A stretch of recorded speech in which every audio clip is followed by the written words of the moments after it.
Welcome back to our second session of the afternoon. This is going to be led by Brandie Elliot, and it's going to discuss out-of-state placements. And Brandie, I apologize, I did not have bios for you and your team, but you can just give us a brief intro and we'll turn it over to you. Okay. Thank you everyone for joining us for the out-of-state placement and panel discussion. My name is Brandie Elliot. I'm the state authorization coordinator for the 4 University of Missouri system institutions. So that's Mizzou, University of Missouri, Kansas City, University of Missouri, St. Louis, and the Missouri Institution of Science and Technology. Please join me in welcoming our 2 panelists. Jacob Fling is the coordinator of state authorization and academic assessment from Truman State University. And Keith Zoromski is the Associate Vice President of Academic Affairs at Crowder College. So first I will let Jacob and Keith introduce themselves, a little more, talk about their institutions, the size of their institutions, and how long they've been involved in the wonderful world of state authorization. Jacob, I'll let you go first. I'm used to alphabetical order as a Zoromski. Sure thing. So hello, everybody. Brandi, thank you for the introduction. Again, my name's Jacob Fling. I'm the coordinator of state authorization and academic assessment at Truman State University. So I kind of have a dual role doing both state authorization and assessment. But if you look at the bigger picture, they both involve data. So it kind of makes sense there. Truman is in Kirksville. We're up in the northeast corner. We're a 4-year institution, but we also offer some graduate degrees. We have several programs that lead to professional licensure, including nursing at the bachelor's level, and then at the master's level, we have programs in accounting, education, athletic training, communication disorders, and actually 2 master's degrees in counseling. We have a school counseling and then a mental health track. As for fully online degrees, we offer a grad certificate in data science that leads into a master's degree in analytical storytelling. And then our 2 master's degrees in counseling are fully online, and our MA in English has an online track. And finally, we're looking to expand our Master of Accountancy to be online as well. Thank you, Jacob. As Brandi introduced, my name is Keith Zoromski, and I have the privilege of serving as the Associate Vice President of Academic Affairs, which gives me the opportunity to assist with state authorization on behalf of the Vice President of Academic Affairs as our CAO. As a community college, we're then not divided into separate colleges. So on the academic affairs umbrella, we oversee all of our academic programming, and hence with our efforts that we'll talk about today with clinical placement is we are definitely school in transition in how we report that. We have 3 programs completely online: our general studies, teacher education, and business administration, with a handful of professional licensure areas, nursing, EMT, paramedic, as well as a handful of bridge programs to be able to get professional licensures for those that have clinical experience, along with our veterinary technology programming. Our community college is about 4,000 students, and we are in Neosho, Missouri, which is in the southwest corner. So in bordering on Kansas, Oklahoma, and Arkansas, we may have more clinical placements outside of the state than many of our other sister institutions across the state. I have been at Crowder College as an adjunct since 2011, and essentially just kept falling my way up to Associate Vice President of Academic Affairs, where I started 2.5 years ago, where we within my first month, experienced a complete ransomware hack that definitely made our clinical placement documenting more difficult. When we recovered from that, it was time for COVID, which also created some challenges that we'll talk about today. But through those experiences, we were able to learn better on how we wish to report and really streamline the process for better data reporting. So what we're talking about is learning placements, internships, externships, practicum, clinical rotations, student teaching, whatever you call them, we have to track and report them. So on the subject of out-of-state learning placements, what processes do you have in place for tracking these placements at your institutions? I'll go ahead and start since I started with the introductions. So, there are 2 different areas for tracking placements. So there's the distance education, the digital side, and then there's the on-ground ones. So I'll start with the ones that are on ground, like the practica, internship, clinicals. I will say right out of the gate that I'm grateful to our nursing department. They ensure that all of our students doing clinicals for their RN license are placed in Missouri. So I'm actually part of a compliance group with some state authorization coordinators from other states whose nursing programs have out-of-state learning placements all over the place. And so it takes them a good amount of time and effort to make sure they're in compliance with not only SARA, but the other states' boards of nursing. So luckily for me, all of our nursing placements are in Missouri. Pretty grateful for that. So as for the other programs that we offer, the first few years of reporting, we asked department chairs to make a list of where their out-of-state learning placements were. And then we asked them a couple months before the reporting window to input that data into a Google Sheet. And we organized that by state or territory and zip code. And we created a separate sheet for each of our 5 schools within the university. This would allow department chairs to go into their school and input the number of students who had an out-of-state learning placement. It's a pretty simple solution, but with a lot of potential for error. So that's why last year we started discussing a more sophisticated solution with our ITS team. And we envisioned that we would have a sort of database where the department chairs could go in and report the data for each course in their department. So our ITS team got to work and they developed a solution that accomplishes just that. It's tied to the department chair's account on our Truman website, so they can only report out-of-state learning placements for the courses that are in their department, whereas before anybody could accidentally input a number into the wrong cell on the Google Sheet. So now folks can select the course and report the number and location via a Dropbox menu. So for example, Education 609, our teaching internship course, which is the course that our Master of Arts in Education students are enrolled in to complete their student teaching.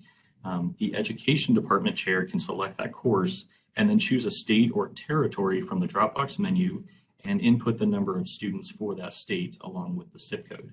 It's the same process for all of our programs, even the programs that don't lead to licensure, because it's possible to have, as you all know, a business internship or a computer science internship, something like that. So all of the department chairs are required to report their data via this system. It's a much more secure solution than the Google Sheet, and it makes it much easier on my end when I go to report the data to SARA, because I can easily see how many students are completing activities under any zip code and in which states. So we also report the distance education enrollment to SARA. To be honest, this is one area where we're still trying to improve. And so when I came into this position, we had a couple ways of ensuring students, we could determine the student location, but it was only being done in the fall semester. So we worked together to expand that to the summer and spring terms with a request that students update their local address to reflect their physical location.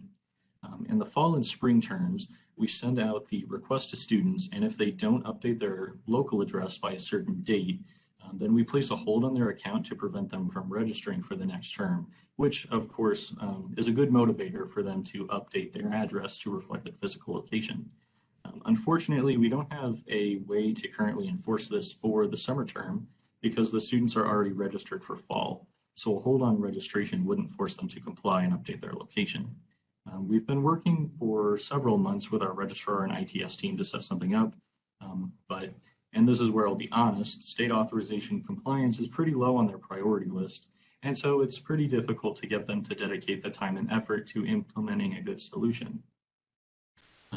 While we do get a large majority of students who report their location during the summer term, our office is pushing hard to set up a system to put us in full compliance during this term so that we can ensure all students are reporting their location. One area where we were already doing great work is how we identify which courses are classified as distance education. So we have a system for how we categorize courses, and the fully online courses, or even sections of courses, because you can have, for example, 2 sections of Spanish 101 that are on ground, and then 2 that are fully online. The online courses, we categorize them as schedule type 16, which means that they're 100% fully online and don't require any in-person components. So how do we determine where the students in these courses are located for the purposes of reporting? We're a banner school, so our registrar, when she reports our iPads information, generates a report, a data set that shows the local address of each student enrolled in a Schedule Type 16 course. And as I mentioned, we ask students to update their local address to reflect their physical location. So that allows us to report to NC SARA in which states we have students enrolled in distance education courses.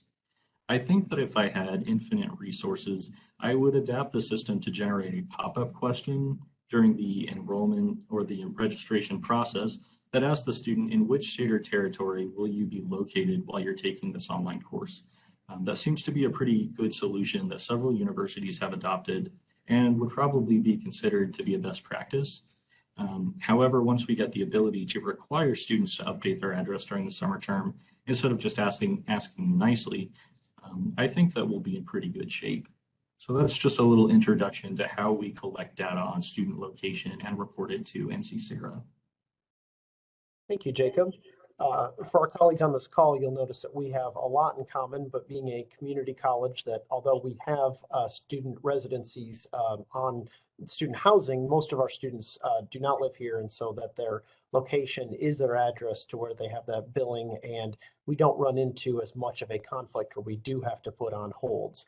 But for the distance education, we were able to, in our student identification system, or information system, I should say, utilize our various UDEFs to be able to cross-reference which ones were taking the online distance education courses along with their location out of the state, populate to a database that would then annually be able to help us report for our reporting. We are able to do this for the fall, spring, and summer semesters. However, right now there is no check and balance as a safeguard to be able to audit that, and that's where we have to find a way to manually go through and assure that it is pulling correctly. While that's been an improvement on past years, it is our clinical placements that we are currently working on for more accuracy. As mentioned, when I began, we had a cyber hack virus attack, and we quickly realized that our very siloed approach to clinical placements between various departments made it very difficult when then that data was then gone because it was on one person's computer. It was on the drive that was taken. It wasn't in a shared cloud. It wasn't in some type of database. It was where it could be deleted from one person. And I believe the information services term is a single point of failure. If I won the lotto and something happened and I left, there's a means for a protocol for then somebody to continue on. Well, with our clinical placements and reporting, we had departments that it was one and done. And so as we grew from that, we grew from just individual files to being able to have those shared spreadsheets into a database that Jacob gave reference to as well. As we did this, we quickly found that the needs are different for different areas. And in our college structure, nursing is under the academic affairs umbrella, but allied health for our paramedic, our EMT, is still under academic affairs, but under our career and technical education. And so we saw that while they had similar needs, we didn't have one unified process to be able to go through. Fortunately for our clinical placements, the most populous places that we place, we have ongoing annual renewing articulation agreements that then allow both sides to be able to collect that data.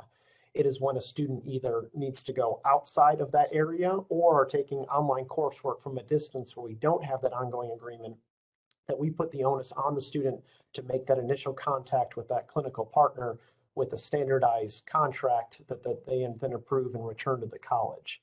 The challenge comes from when one of those clinical partners already has their own contract, and at that point, it's almost turning into a negotiation of whose document we're going to use. One time we even just agreed to disagree and signed both of them. I don't know how legally that would hold up, but it was a matter of what got the student into the clinical space. And I'll nod and smile and keep going on that one. But the means are that then for our EMT program, they have a software called Fizbit or FizFab, one of those where it allows them to track their skills, but then it connects to their clinical site where that clinic could then put in those skills to be able to then update for then the instructors on site. That allows us to track where they're at and printing a report. Now, while that's all well and good, other programs don't have specified software to be able to track in that matter.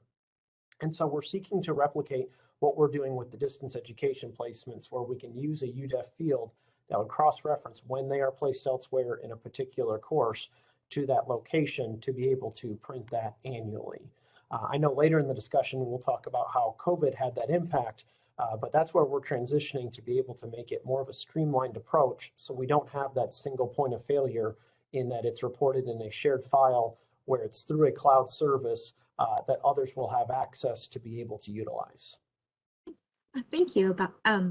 Jacob, I have a follow-up question about the putting a hold on the students' enrollment. Have you had any pushback?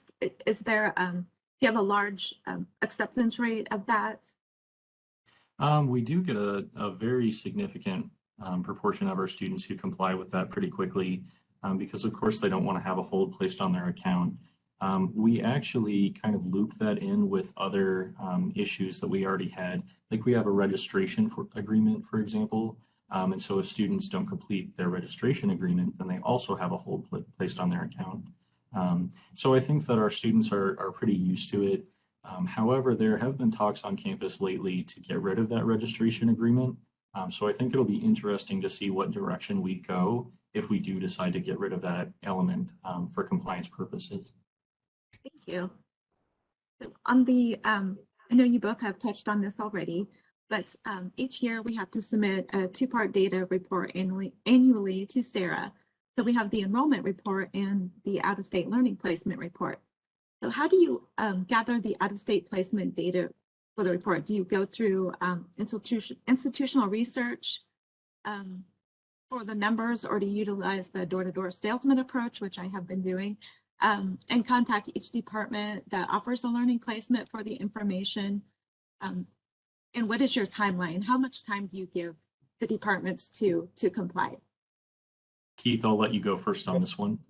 Thank you.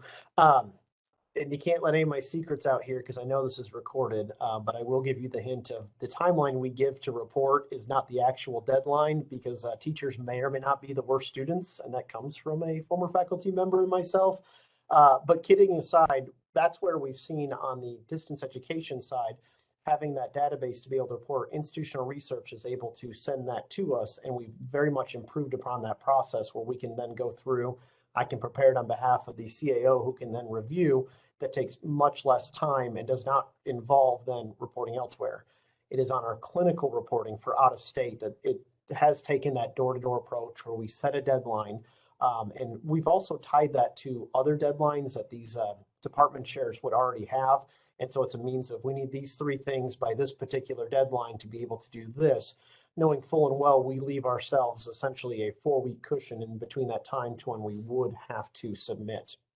So in trying to then funnel that through in the same way to our distance education side, it's seen as where we can still allow for a deadline that would allow that approach, but that we could pull that report through a database that's under construction to be able to do so. Thanks, Keith. So here at Truman, we actually don't have an office of institutional research. So I kind of have to facilitate the department chairs reporting this data myself. And so like I described, we used to use a Google sheet, but we found that that just wasn't great. It wasn't a best practice for compliance. Pretty big potential for error there. So now what I do is we have a system in place where, you know, the department chair can go in and they have a menu that's tied to their account on our website. And they just select a drop box of the courses in their department. And then for each course section, they'll report the out-of-state learning placements by zip code and then by state and territory. And then I can go in and generate that report to report the data to NC SARA myself. As for the digital education placements, our registrar is really great. She's very timely about everything. And so she generates a report herself a few weeks before the deadline, before the reporting window for NC SARA opens. And so she always gets that data to me on time. So that makes it pretty good. She's easy to work with. A question about the database. Are you available to review this information at any time of the year, or is it just during a certain period where they input the information? It's anytime during the year. It's always available. It's actually linked to my profile on our website, so I have instant access. Okay, so through your work, have you discovered any tips or tricks that can help the process flow more smoothly? Have you had any trials and tribulations during this time? I could speak to one issue of awareness, and Jacob hinted on this, that making the effort a priority often comes with awareness, and an effort as this is often siloed between a handful of offices and a handful of professionals. And I was actually going through a doctoral program at the same time, and it came up in a class, and I was able to write this great discussion post because I already do this. And one of my classmates that is a colleague on campus had no idea. And it's the matter of then they were able to better understand and tell others, do you know why we do this? And here's how you do it. And so I've taken to the means of, over the last 2 years, those I work with, when we go to report, not just, hey, I need this, but here's why I need this. And really, here's how it can benefit you. We've been able to then tie those into annual reports that these departments and areas then turn to our board of trustees. So it's the means of, there have been areas that have been able to then secure more faculty because they're able to show we need more coordinators for that of out-of-state placements that was previously not documented or tracked. And so it's the means of showing them how the data can immediately benefit their areas and to show growth and why we're doing it, rather than just bureaucratically, hey, administration needs this report, please get this to me by this date, has really then helped with that shared governance of why we do this. That's a great idea. I think so too, Keith. I think that utilizing this opportunity is a really great way to have further conversations and get people thinking about data in different ways. I wouldn't say that I've had too many issues with our registrar. Our ITS team has been a little bit more reluctant to work with us on these issues because they have a really big workload, of course, as ITS folks. And so they're very cautious with their time and taking on new projects. And so, like I said originally, I think it would be ideal to have a question pop up when students are enrolling in online courses that says, where will you be during this, while you're taking this online course?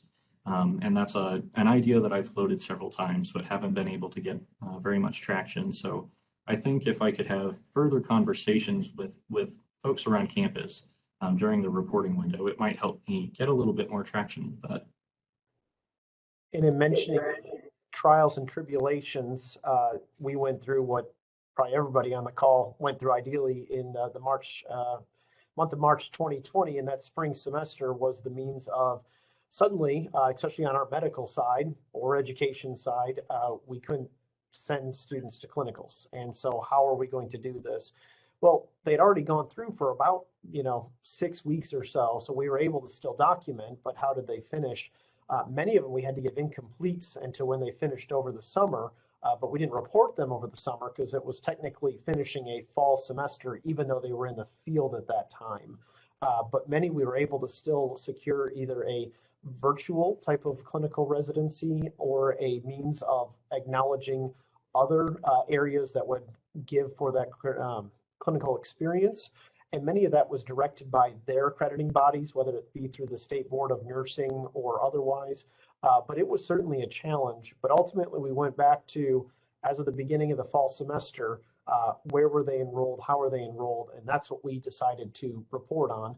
I realized we had lost some students, and it might not have been as greater validity as it would have been, but we were able to say with a certain level of confidence that that's what we would have reported on in a normal year and circumstance. We took a very similar approach. Thankfully, I wasn't actually in this position during when the pandemic hit. I started in July of 2020, but the associate provost was doing state authorization before I was in this role. And he tells me that that's essentially what we had to do, was just report what all of these placements were as if the pandemic hadn't happened.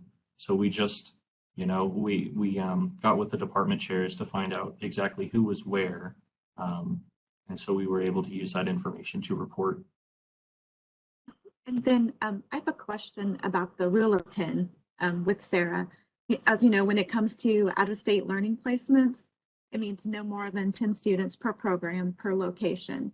Have you had any issues with having more than 10 students at one place? If so, or if you would in the future, what would your process be to track these? Jacob, I can answer that one first. Given our geographic location between, and they call it the four-state area, although the geographer in me says that that's out west with, Arizona, New Mexico, and the Four Corners there. It's the means of, we have not run into that because we've been able to then divide them up between placements at those locations, or in the means of, it might be within that same hospital system, but at a different location site. We are starting to see that with Northwest Arkansas, with the population growth and more students migrating from that area to our campus over the state line. But thus far, we have been able to avoid that. Part of that comes from our nursing program having different placements at different places. For example, a first semester, first year student would maybe go to a long-term care first rather than a emergency room that would be saved for a later semester. So we've been able to kind of scaffold that process to make sure that we don't run into surpassing that rule of 10 to that matter. And again, I say yet, but again, with population growth in a certain sector, it's something that our nursing department has to be aware of. Like I said before, our nursing program, we have all of our clinical placements within Missouri already. Now, we did just launch a couple online counseling programs, but I don't think that we would ever run into the issue of having 10 or more students doing a practicum at the same location. I think if we eventually did launch a program that we would have to be aware of that issue, we would probably have conversations with our faculty just to make sure that we had a good handle on making sure that we didn't overstep those boundaries. So I think communication with your faculty is very important in situations like that. I agree. Those are all of the topics I have to discuss with our distinguished colleagues here, Jacob and Keith. I'd like to thank you for lending your expertise. I got some really good ideas from you guys. Mm-hmm. So, I guess we can open it up to questions, or if anybody else wants to share some any trials and tribulations, any scary stories.